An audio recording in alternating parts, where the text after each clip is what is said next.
What's up mga madna? For today's video is magluluto ako ng adobong pansit canton. Opo, magluluto po ako ng adobong pansit canton. Una sa lahat ay lulutuin ko lang itong pasta ng half cook. Mekos-mekos lang hanggang sa magkahiwalay-hiwalay lahat ng pasta. At kapag okay na ay hanguin ito at itabi lang muna sa isang lugar. At sa lutuan ay ilagay ang mantika ng pansit canton, magisa ng bawang, luya, sibuyas at saka sili. Hinamay ko na para masarap. Lalo na kapag minekos-mekos, o di ba, girls? At saka ilagay ang toyo mansi at magdagdag ng konting toyo, konti lang para hindi malat ang relasyon. At magpatak ng magic, ilagay ang dragon balls at imekos-mekos na naman ito. At kapag lumabas na ang bango ng bawang at sibuyas, ay ilagay na ang pasta na linuto natin kanina ng half cook. Imekos-mekos lang hanggang sa lahat ng pasta ay magkulay na adobo na.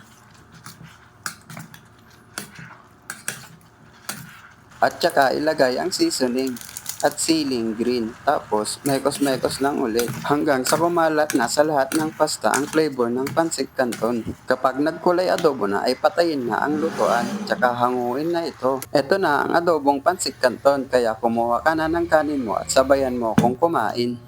Mekos-mekos ko muna itong mga itlog at ito na ang aking first bite.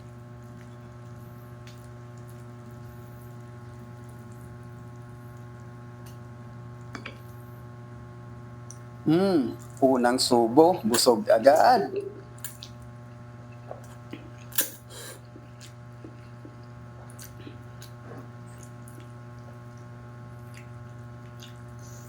At eto na ang pangalawang second bite.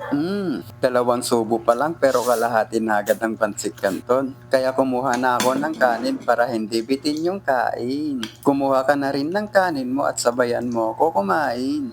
Masarap ito. Unang subo na may kanin. Nabulunan agad. Pangalawang subo, parang bako. Sarap. At eto na ang pangatlong subo. Ayaw na paawat.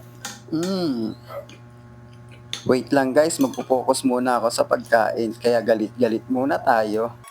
Habang inaantay mo pala ako matapos kumain, i-like mo na ang video na ito at mag-subscribe and follow ka na rin para hindi mo ma-miss ang lulutuin ko bukas na apritadang pansit canton.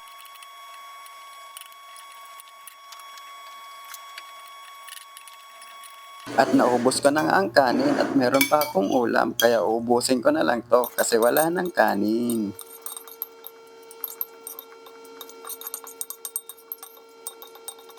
Tapos na ako kumain mga mata, kaya paalam, maraming salamat sa panonood.